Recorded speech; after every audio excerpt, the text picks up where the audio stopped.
kepada Allah akan dimintai pertanggungjawaban terkait amal perbuatan waktu di dunia. Maka dunia ini tempat kita beramal, bukan tempat untuk menghitung-hitung amal. Lah nanti kalau kita sudah mati, di akhirat itu tempat perhitungan amal. Sudah tidak ada kesempatan untuk beramal lagi kalau sudah sampai akhirat. Kalau sudah mati, tidak ada kesempatan untuk beramal. Maka ketika nyawa masih di kandung badan, ajal masih ditangguhkan oleh Allah, artinya belum waktunya.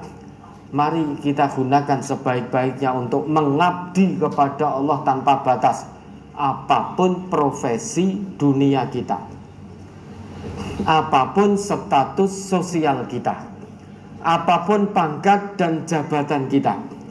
Itu semua amanah dari Allah. Gunakan untuk pengabdian tanpa batas kepada Allah. Termasuk salah satu bentuk pengabdian tanpa batas kepada Allah itu tolong menolong dalam kebaikan, bukan tolong menolong dalam kezaliman, bukan tolong menolong dalam kedustaan, kecurangan, kelicikan, dan lain sebagainya. Ya, ada lagi. Halaman 8 yang pertama.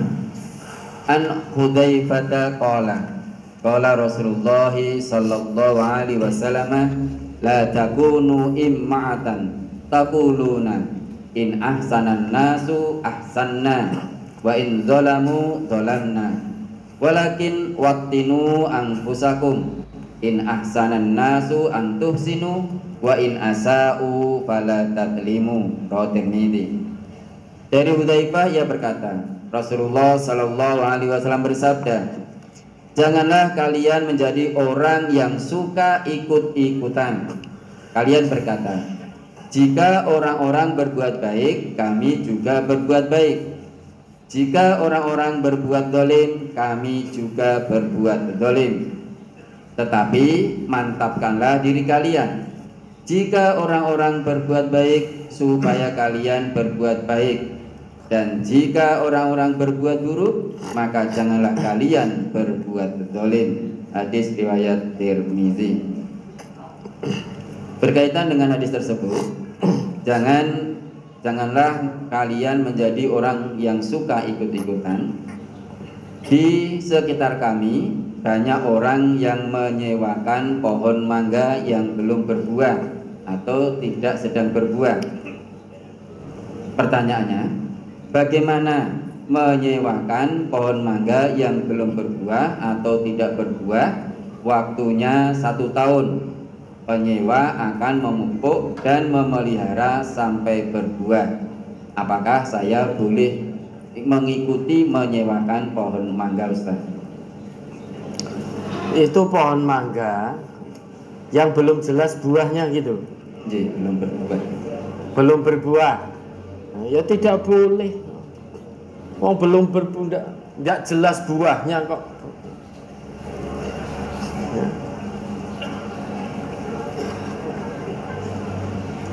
Yang sudah jelas-jelas saja.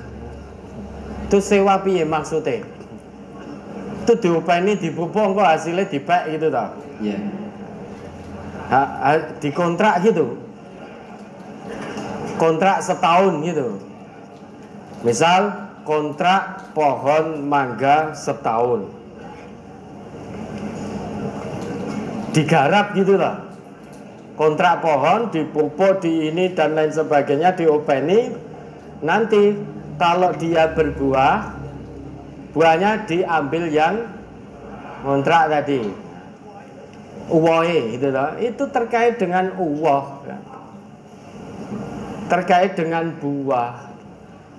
Menurut sabda Nabi, kalau masalah jual beli buah seperti itu, kontrak mengontrak yang ada uwohnya seperti itu sing jelas, yang sudah jelas-jelas.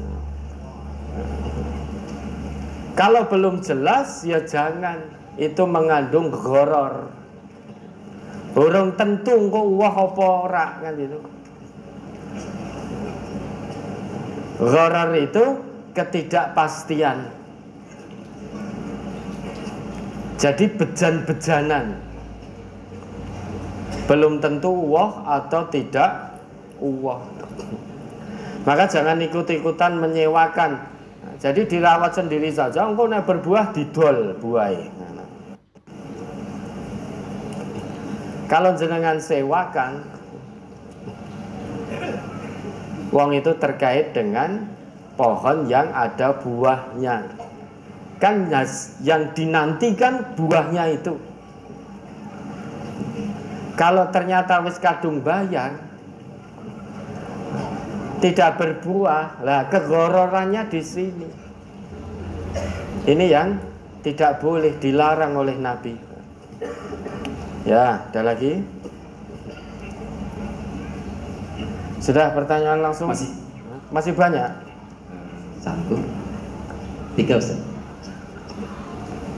Masih ada 3 pertanyaan berkaitan dengan brosur. Ya, mari. Halaman 10 di surat Al-Qalam. Wala tudi' kulla hallafim mahin hammazim masya'im binamin mana'il lil khairi mu'tadin asim utullim ba'da dzalika zanim. Dan janganlah kamu ikuti setiap orang yang banyak bersumpah lagi hina, yang banyak mencela, yang kian kemari menghambur fitnah, yang banyak menghalangi perbuatan baik, yang melampaui batas lagi banyak dosa, yang kaku kasar, selain dari itu yang terkenal kejahatannya. Quran surat Al-Qalam ayat 10 sampai 13. Pada kalimat dan janganlah ikuti setiap orang yang banyak bersumpah lagi hina. Apakah orang yang banyak bersumpah itu pasti hina? Hina dalam ayat ini maksudnya bagaimana Ustaz? Ya kalau dia bersumpah dan menyelisih sumpahnya, itu hina. Dia bersumpah tetapi dia tidak menunaikan apa yang menjadi sumpahnya, maka orang itu hina karena menyelisih sumpah. Karena sumpah, mengingkari sumpah itu termasuk salah satu ciri kemunafikan. Ayatul munafiki salasun. Nah, tanda orang munafik itu ada 3. Idza haddatsa kadzaba. Jika berbicara dusta. Wa idza wa'ada akhlafa. Jika berjanji, jika bersumpah dia menyelisihi.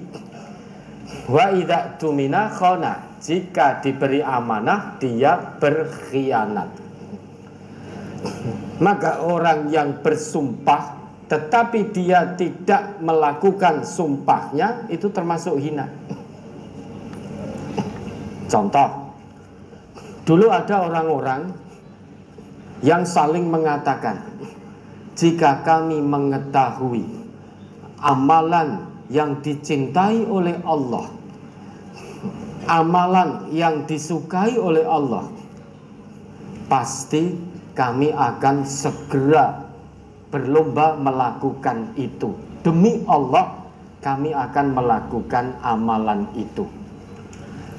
Begitu Rasulullah dapat wahyu turun ayat untuk menjawab kepada orang-orang itu bahwa amal yang dicintai oleh Allah itu beriman kepada Allah, beramal soleh dan berjihad fisabilillah.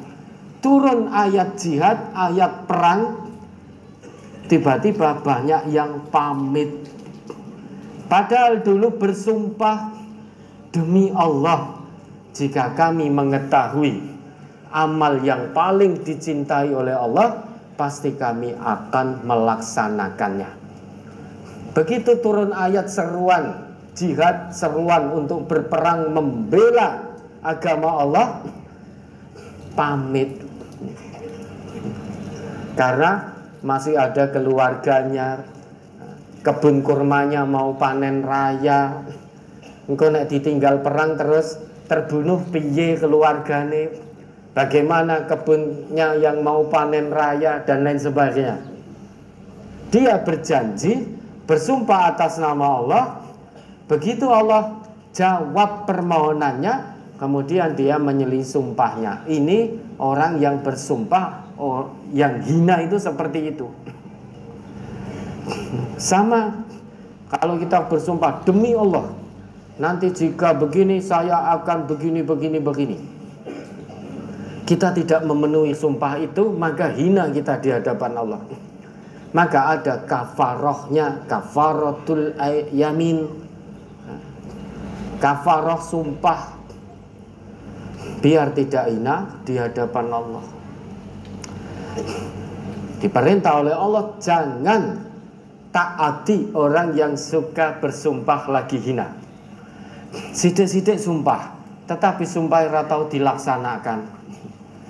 Demi Allah, nanti kalau saya terpilih, saya akan begini. Ora dilaksanake. Kan begitu. Ya. Sudah? Berkaitan dengan hadis